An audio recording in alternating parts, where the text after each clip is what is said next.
Hello class 8th student. बच्चों, आज हम पढ़ेंगे चैप्टर 7 श्री मुक्तानंद जी से मिलिए। ओके स्टूडेंट, ये जो पाठ है ये एक व्यंग्य प्रधान कहानी है और इस कहानी में एक विचित्र चरित्र मुक्तानंद जी के बारे में बताया गया है। उनके बहाने समाज में जो मुफ्तखोरी की प्रवृत्ति पर करारा व्यंग्य किया गया है और बताया गया है कि मुफ्तखोरी के लोग किस प्रकार से जो है अपना जीवन व्यतीत करते हैं। और इस चरित्र का आचरण बिल्कुल अपने नाम के जैसा ही था। मुफ्तानंद जो थे वो किसी भी चीज़ को मुफ्त में पाने के लिए हमेशा तैयार रहते हैं, चाहे इसके लिए उन्हें कोई भी हानि ही क्यों ना उठानी पड़े। बस कोई भी चीज़ मुफ्त की होनी चाहिए। तो लेखक ने जो है इस पाठ को बहुत ही हास्यपूर्ण ढंग से, विनोदपूर्ण ढंग से प्रस्तुत किया है। ये पाठ पढ़ के आप जिस प्रकार हास्य व्यंग्य की विधा से अवगत होंगे, उसी प्रकार आप भाषाई कौशल का भी विकास होगा। ओके, तो चैप्टर को शुरू करते हैं। जो मुफ्तानंद जी थे वो किस प्रकार मुफ्त की चीज़ों का लुत्फ़ उठाते थे, इस चैप्टर के अंतर्गत अपन पढ़ेंगे। मुफ्त से आप क्या समझते हैं? यदि कोई आपकी पुस्तक मांग कर ले जाए और समय पर नहीं लौटाए तो आप क्या करेंगे?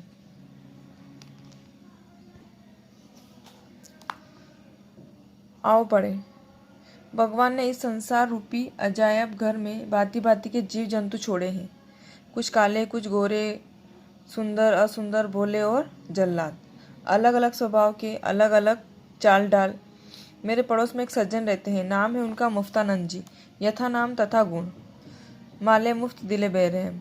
क्या मजाल कि कहीं दावत का झूठा भी निमंत्रण मिल जाए और वे जाने से चूक जाए, चाहे बीमार ही क्यों न हो और चाहे बाद में कुछ भी क्यों न भुगतना पड़े। वे ऐसे ही अवसर पर दावत में जा रहे थे, मुझसे बोले, भाई अरे 2-2.5 रुपये का खाऊंगा, बाहर आने का मिक्सर पी लूँगा, तब भी फ़ायदे में ही रहूँगा।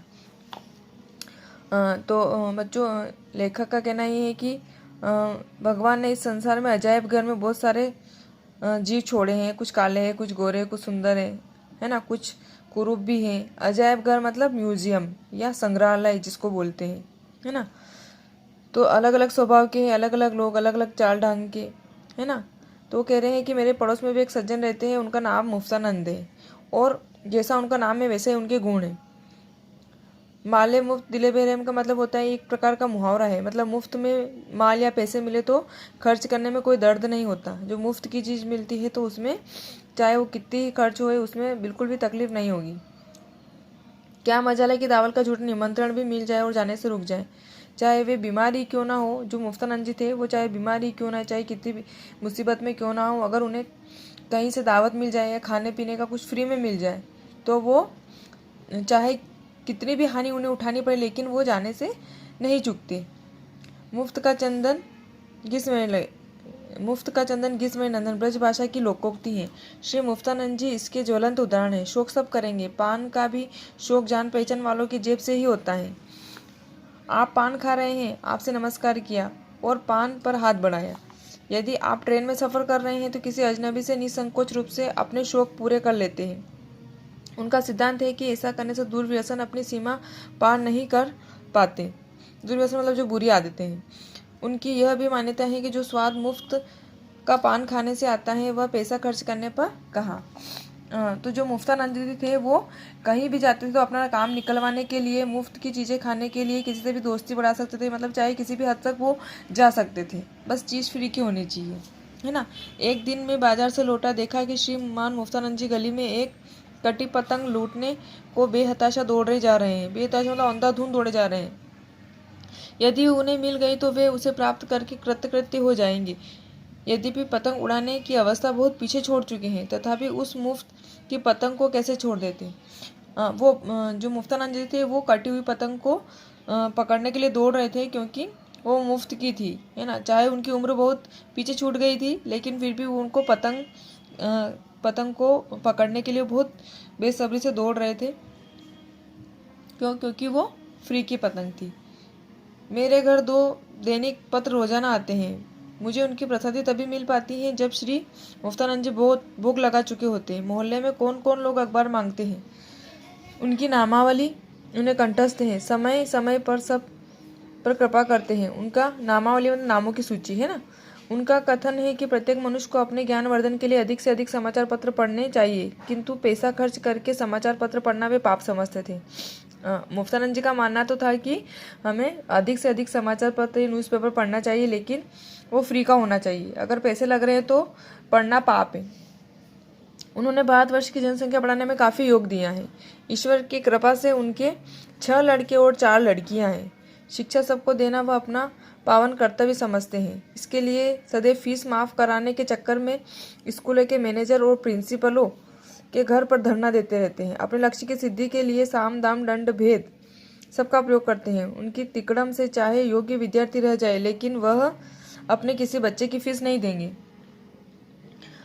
जो मुफ्तानंद जी थे वो बच्चों की फीस जमा करवाने में भी बहुत लापरवाही करते, मतलब वो करवाना नहीं चाहते थे। किसी प्रकार से प्रिंसिपल से और स्कूलों के जो डायरेक्टर लोग, जो मैनेजर लोग हैं, उनसे मिलकर व्यवहार बनाकर फीस जैसे तैसे माफ़ करवा लेते थे। तो अपना काम करवाने की यह नीति आचार्य चाणक्य की है। अपना काम निकलवाने के लिए चाणक्य ने इस नीति का प्रयोग करने की सलाह दी है। इसमें साम का अर्थ है समझाना या निवेदन या सुझाव, दाम का अर्थ है मूल्य देना, दंड का अर्थ है सजा देना, और भेद का अर्थ है किसी रहस्य का पता करना। तो जो मुफ्तानंद जी थे वो साम दाम दंड भेद का प्रयोग करके किसी न किसी तरह से उपाय निकाल ही लेते थे। तिकड़म मीन्स उपाय। एक दिन सुबह ही मेरे घर पधारे, बोले भाई जरा कालिदास ग्रंथावली दे दो। ग्रंथावली मतलब जो रचनाओं का जो संग्रह होता है या पुस्तकों का जो समूह होता है उसको बोलते हैं, है ना। तो बोल रहे कि सुबह सुबह आके बोले कि मुझे ग्रंथावली दे दो। कहा आपको उसकी क्या आवश्यकता पड़ गई? लेखक ने कहा कि आपको क्या ज़रूरत है उसकी? तो उसने उत्तर दिया, मेरे एक मित्र को चाहिए, उससे मेरा लाभ होने वाला है। अब आप बताइए, लाभ होगा उसका और पुस्तक चाहिए मेरी। मैंने कहा, डियर मुफ्तानंद, पुस्तकें देने के बाद बहुत कम वापस आती हैं। यदि आप 2 दिन में लौटा दो तो ले जाइए। सारांश यह है कि वह पूरा वायदा करके ले गए। आज 2 वर्ष हो गए, पुस्तकें वापस करने का नाम ही नहीं लेते। इस प्रकार अनेक पुस्तकें अलमारी में बंद रखते हैं। क्या मजाल कि आपकी दृष्टि भी उन पर पड़ जाए। जो मुफ्तानंद जी थे, पुस्तकें उनको ही चाहिए होती थी, लेकिन वो किसी फ्रेंड का नाम लेकर ले जाते थे और वादा करते थे कि 2 दिन में लौटा दूंगा, उसके बाद में देते ही नहीं थे। कुल मिला के उनका काम किसी न किसी प्रकार से हो जाना चाहिए था, बस। सिनेमा देखने का भी शौक है उनको। फ्री पास प्राप्त करने में वे अत्यंत कुशल हैं।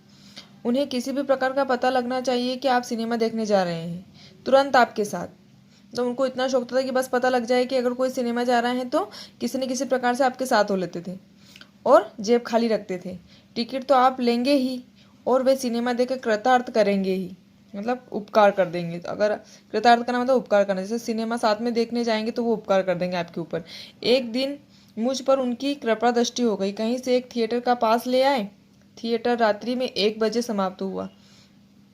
थिएटर मतलब वो स्थान जहाँ पर नाटक या नृत्य जो भी प्रदर्शन होता है वहाँ पर, उस स्थान को बोलते हैं सिनेमाघर, है ना। तो रात्रि में 1 बजे समाप्त हुआ। मैंने बीच में कई बार उनसे वापस घर चलने को कहा, लेकिन बार बार यही दोहराते रहे, मुफ्त में क्या बुरा है। उनका विचार है कि मुफ्त में देखने को मिले तो रात भर की नींद रद्दी थिएटर में भी के लिए भी बलिदान की जा सकती है। कुल मिला के अगर उनको फ्री में सिनेमा देखने के लिए मिल जाए तो वो नींद भी, मतलब रात भर की नींद भी नहीं निकालेंगे और थिएटर में मूवी देखते रहेंगे। नगर में पानी के बर्फ़ की फैक्ट्री खुली।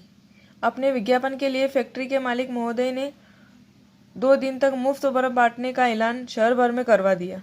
मुफ्तखोरों के सरताज हमारे मुफ्तानंद जी भी वहाँ घंटों नष्ट करके क्यों में योगी की तरह साधना करके एक साथ एक टुकड़ा बर्फ का दोनों दिन लाए। पहले दिन अपनी जूती वहां खो आए और दूसरे दिन नई कमीज फड़वाए, किंतु मुफ्त में मिले बर्फ के आगे यह नुकसान नगण्य था। कुल मिला के वो छोटा मोटा नुकसान तो सह लेते थे, लेकिन उनका काम हो जाना चाहिए। श्री मुफ्तानंद जी की तबीयत कभी खराब न हुई हो ऐसी बात नहीं, किंतु आज तक दवा तो क्या शीशी के पैसे भी उन्होंने अपनी जेब से खर्च नहीं किए। डॉक्टर, वैद्य, हकीम सभी से दोस्ती, और आखिर में सलामत रहे सरकारी अस्पताल। आप तो कहेंगे कि डॉक्टर तो किसी के दोस्त नहीं होते। बस यही तो कबीर का रहस्यवाद है। रहस्यवाद मीन्स, देखते हैं रहस्यवाद। जीवात्मा और परमात्मा के भावात्मक संबंध को रहस्यवाद कहा जाता है। कबीर ने इस संबंधों को प्रकट करने के लिए प्राकृतिक उपमानों का सहारा लिया है। तो मुफ्तानंद जी बड़े उस्ताद है। डॉक्टर तो दुनिया भर की नब्ज टटोलते हैं और मुफ्तानंद जी डॉक्टरों की, है ना, मतलब वो डॉक्टरों को भी नहीं छोड़ते थे। किसी डॉक्टर को अपनी खुशामद पसंद है तो उसकी खुशामद करेंगे। वैद्य जी को कीर्तन के शौकीन है तो उनके यहाँ कीर्तन में चले जाएंगे। गरज यह है कि किसी न किसी प्रकार पहले उनसे मित्रता और फिर मुफ्त में दवाई। डॉक्टर से भी किसी प्रकार से मित्रता करके, किसी को खुशामदी पसंद तो उसकी खुशामदी करते थे। किसी को कीर्तन में जाने का शौक था तो उनके यहाँ कीर्तन में चले जाते थे। किसी को जो पसंद था उसको उनकी पसंद के सारे काम करते थे, लेकिन उनको दवाई जो है मुफ्त में ही चाहिए होती थी। तो वो किसी न किसी तरह मित्रता करके डॉक्टरों से दवाई भी फ्री में ले लिया करते थे। वैसे ये 12 महीने बीमार भी न हो तो अस्पताल से टॉनिक तो नित्य भरवा ही लेते थे। मतलब जो औषधि होती थी वो चाहे बीमार हो या मत हो, किसी न किसी तरह डॉक्टरों से दोस्ती बनाकर दवाई ले ही लेते थे। मैंने एक दिन कहा, व्यर्थ में दवाई मत पीजिए। बोले, यार पैसे तो नहीं खर्च होते, मुफ्त की चीज़ कभी नुकसान नहीं करती। यही लोग तो मुफ्त में सुधार कर, यही लोग मतलब जो ये मृत्यु रोग है इसको बोलते हैं, यही लोग को मृत्यु में सुधार कर मुफ्तानंद जी अब परलोक में भी मुफ्त जीवन यापन करने की टोह में रहते।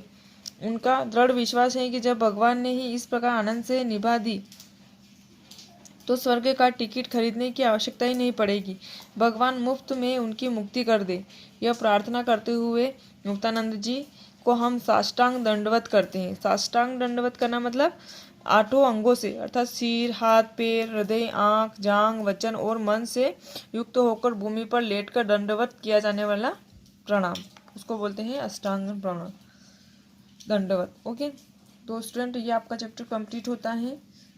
इसके बाद मैं आपको क्वेश्चन आंसर की और जो एक बुक एक्सरसाइज है इसकी PDF आपको सेंड करती हूँ, तो आप अपनी कॉपी में और अपने बुक में फिल कर लीजिएगा। ओके।